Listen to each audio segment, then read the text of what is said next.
అదేవిధంగా ఈ కార్యక్రమాన్ని ఎవరైనా దయదలిచి లైవ్లు ఇస్తే ఆ టీవీల ద్వారా చూస్తున్న ప్రేక్షకులకు, అదేవిధంగా సామాజిక మాధ్యమాల ద్వారా చూసేటువంటి 50 మంది తెలంగాణ అమ్మలకు, అక్కలకు, అన్నలకు అందరికీ కూడా పేరు పేరున హృదయపూర్వకంగా నమస్కారం. వాస్తవానికి ఒక ముఖ్యమైన అంశం, సున్నితమైన అంశాన్ని మీ ద్వారా తెలంగాణ సమాజానికి చెప్పాలా అని చెప్పని ఈ పత్రికా సమావేశాన్ని ఏర్పరచడం అయింది. అది అనుకొని బండి ఎక్కి వస్తుంటే మధ్యలో సొలి పురాణం మొదలైంది. ఉస్మాన్ యూనివర్సిటీలో రేవంత్ రెడ్డి గారు మాట్లాడుతున్న పురాణం అంతా అయిన తర్వాత దానిపై కూడా స్పందించాలని చెప్పని రెండు అంశాలను నేను మీ దృష్టికి తీసుకొచ్చే ప్రయత్నం చేస్తాను. మాకు గడ్డం ప్రసాద్ గారు, వికారాబాద్ శాసనసభ్యులు, స్పీకర్ గారు వ్యక్తిగతంగా నాకు అన్నలాంటి వాళ్ళు. బీఆర్ఎస్ పార్టీలో ఉన్న చాలామంది కీలక నాయకులకు, పెద్దలకు, అందరికీ కూడా ఆయన అంటే చాలా ఆప్యాయత, ప్రేమ, గౌరవం. మనవాడు అన్న, అందరివాడు మనవాడు అన్నటువంటి ఒక భావనే కాదు, నిజంగా కూడా స్పీకర్ అయిపోయి అందరివాడు అయిపోయాడు. Because if you become a speaker, you are supposed to be constitutionally maintain the neutrality, non-partisan, రాజకీయాలకు అతీతంగా ఉండాలి. కాబట్టి అందరివాడు అనేది భావన కాదు, నిజము అన్నటువంటి ఒక రీతిలో ఆయన స్పీకర్ కుర్చీకి వెళ్ళిపోయినారు. దురదృష్టం ఏంటంటే సావాస దోషాలను ఉంటాయి. 6 నెలలు సావాసం చేస్తే వీళ్ళు అవుతారట, వాళ్ళు అవుతారట. మా ప్రసాద్ అన్న కూడా కొంత ఏదో భ్రాంతికి గురవుతున్నారా, లేకపోతే సావాస దోషాలు ఏమైనా వంట పట్టించుకుంటున్నారా తెలియదు. వారు కూడా రేవంత్ రెడ్డి గారి అడుగుజాడల్లో నడుస్తూ అబద్ధాల మీద అబద్ధాలు మాట్లాడే ప్రయత్నం చేసినారు. కాబట్టి మా ప్రసాదన్నకు కూడా తను చేసిన తప్పిదాన్ని చెప్పి పుచ్చాలని, అదేవిధంగా ప్రజలను కూడా రికార్డ్ సెట్ చేయాలి, సరిగ్గా చేయాలి కదా. ఆయన స్పీకర్, తెలంగాణ శాసనసభకు స్పీకర్ అంటే ఒక కాన్స్టిట్యూషనల్ పోస్ట్లో కూర్చున్న ఆయన, ఎమ్మెల్యేలందరికీ బాస్ ఆయనే. మా బాసే తప్పు మాట్లాడితే ఎట్లా అని చెప్పని వాళ్ళ మీ ద్వారా ఆయనకు, తర్వాత వారికి, తర్వాత ప్రజలకు కూడా చెప్పాలా అని చెప్పని ఒక ప్రయత్నం చేస్తూ ఉన్నాం మిత్రులారా. ఇది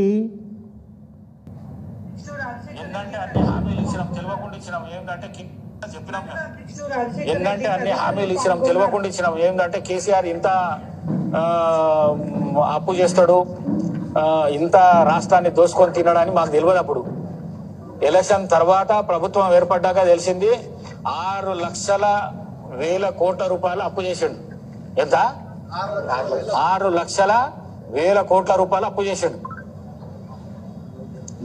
మెత్తికి నెలకు రేవంత్ రెడ్డి ఎంత కడుతున్నాడు అంటే 6,500 కోట్లు మిత్తి కడుతున్నాడు. ఎంత? 6,500 కోట్లు కడుతున్నాడు. మళ్ళీ ఎందుకు తీసుకున్నాడో అప్పు, మిత్తి మనం ఎందుకు కడుతున్నామో మనకు అర్థం కాని పరిస్థితి ఉన్నది. ఎలక్షన్ లో చెప్పినాం ఏంటంటే అన్ని హామీలు ఇచ్చినాం తెలియకుండా ఇచ్చినాం. ఏంటంటే కేసీఆర్ ఇంత అప్పు చేస్తాడు, ఇంత రాష్ట్రాన్ని దోసుకొని తినడాన్ని మాకు తెలియదు. అప్పుడు ఎలక్షన్ తర్వాత ప్రభుత్వం ఏర్పడ్డాక తెలిసింది 6,00,000 కోట్ల రూపాయలు అప్పు చేసిండు. ఎంత? 6,00,000 కోట్ల రూపాయలు అప్పు చేసిండు. మిత్తికి నెలకు రేవంత్ రెడ్డి ఎంత కడుతున్నాడు అంటే 6,500 కోట్లు మిత్తి కడుతున్నాడు. ఎంత? 6,500 కోట్లు కడుతున్నాడు. మీకు నవ్వొస్తుందో లేదో, నాకైతే నవ్వొచ్చింది. మా ప్రసాద్ అన్నకి ఇంత ధర్మాత్ముడు, ఇంత మంచోడని తెలియదు. అంటే రేవంత్ రెడ్డి అడుగుజాడల్లో నడుస్తూ గింత పప్పుల కాలు వేస్తాడు అనేటువంటి ఒక విషయాన్ని నాకు తెలియదు. ఎంత? 6,00,000 కోట్లు. ఎంత కడుతున్నాడు నెలకు మిత్తి? 6,500 కోట్ల రూపాయలు కడుతున్నాడని. మేము మిత్తి ఎంత కడుతున్నామని చెప్పని అసెంబ్లీ సాక్షిగా లెక్కలు చెప్పినారు, 2,000 కోట్ల పైచిలుకు ప్రతి నెల అని చెప్పని. మా స్పీకర్ అన్న ఏం చెప్తా ఉన్నాడు, మా ప్రసాద్ అన్న 6,500 కోట్లు కడుతున్నామని చెప్పని. ఇకపోతే నేను కొన్ని ముఖ్యమైనటువంటి ఒక డేటా మీ ముందుకు తీసుకురావాలని చెప్పి ఒక ప్రయత్నం చేస్తూ ఉన్నాను. మీకు కూడా తెలుసు, ఇది మీడియాలో ఉంది. బట్ అయినప్పటికీ కూడా పెద్దలు స్పీకర్ గారు మాట్లాడినారు కాబట్టి we have to reiterate what is the truth. మొత్తం మీద పార్లమెంట్లో 3,50,520 కోట్ల రూపాయలు మాత్రమే 2014 నుండి మొదలుకుంటే 2023-24 వరకు బీఆర్ఎస్ ప్రభుత్వం చేసిన అప్పు అని చెప్పని 10 సంవత్సరాల కాలంలో బీఆర్ఎస్ పార్టీ చేసినటువంటి ఒక మొత్తం అప్పు 3,50,000 కోట్ల 50,520 కోట్ల రూపాయలు మాత్రమే అని చెప్పని దాసోజు శ్రవణ్ గారు చెప్పలే, హరీష్ రావు గారు చెప్పలే, కేటీఆర్ గారు చెప్పలే, లేకపోతే ఇంకెవరు బీఆర్ఎస్ పార్టీకి చెందిన శాసన సభ్యులు చెప్పలే. సాక్షాత్తు పార్లమెంటులో కేంద్ర మంత్రి చెప్పినారు. ప్రసాద్ అన్న, రేవంత్ రెడ్డి ఏది పడితే అది మాట్లాడతాడు, పూటకో మాట మాట్లాడతాడు, పచ్చి అబద్ధాలు మాట్లాడతాడు, పొంతన లేని ముచ్చట్లు చెప్తాడు, సొల్లు పురాణాలు ఏమైనా చేస్తాడు. మీరు మా స్పీకర్ అనా? మీరంటే బాగా గౌరవం, మాకు ప్రేమ, అభిమానం. మీరు ఇంకా పెద్ద పెద్ద పదవిలో పోవాలా, అవసరమైతే రేవంత్ రెడ్డి గారిని కిందికి దింపి ముఖ్యమంత్రి కావాలని చెప్పని కోరుకుంటోళ్ళం మేము. మీరు ధర్మబద్ధంగా ఉండాలా, న్యాయబద్ధంగా ఉండాలా, రాజ్యాంగబద్ధంగా ఉండాలా. You are expected to maintain the constitutional neutrality. అన్ని రాజకీయ పార్టీలను సమానంగా చూసేటువంటి ఒక సమధర్మాన్ని పాటించవలసినటువంటి ఒక గొప్ప కుర్చీలో ఉన్నారే మీరు మా అన్న. మీరు ఇంత పెద్ద ఎత్తున పార్లమెంట్లో రఘునందన్ రావు గారు అడిగినటువంటి ఒక ప్రశ్నకు సమాధానంగా, ఆ రఘునందన్ రావు ఎవరు? BJP MP. ఆయన ఏదో కొండందం కొండందం ఏదో పడదామని చెప్పని ఆయన ప్రశ్న అడిగిండు. ప్రశ్న అడిగితే మూతోడు జవాబు లెక్క కేంద్ర మంత్రి చెప్పిండు 3.5 లక్షల కోట్లు అని చెప్పని. ఆయన మళ్ళీ మ్యూట్ అయిపోయాడు, ఆయన మాట్లాడతలేడు. మా ప్రసాద్ అన్న మాట్లాడిండు 6.5 లక్షల కోట్లని. ఇది తప్ప ప్రసాద్ అన్న మీరు మాట్లాడుతున్న 6,00,000 కోట్ల రూపాయలు కరెక్టా? ఒక్కసారి చెప్పండి దయచేసి. మీకు చేతులు ఎత్తి నమస్కారం చేసి విజ్ఞప్తి చేస్తున్నాం. మీరు రేవంత్ రెడ్డి గారు మూసలో పడకండి. ఈ అబద్ధాల ఒరవడిలో బీఆర్ఎస్ పార్టీ పైన బట్టగాల్చి మీద వేసే చిల్లర రాజకీయాలకు మీరు భాగస్వాములు కాకండి. You have a reputation, great reputation.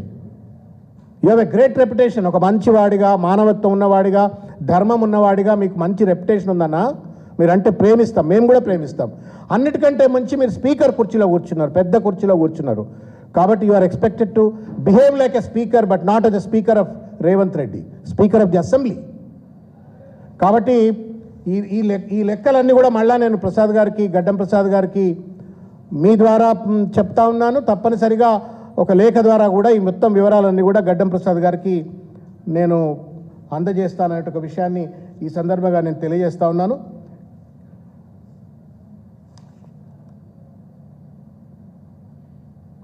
ఇకపోతే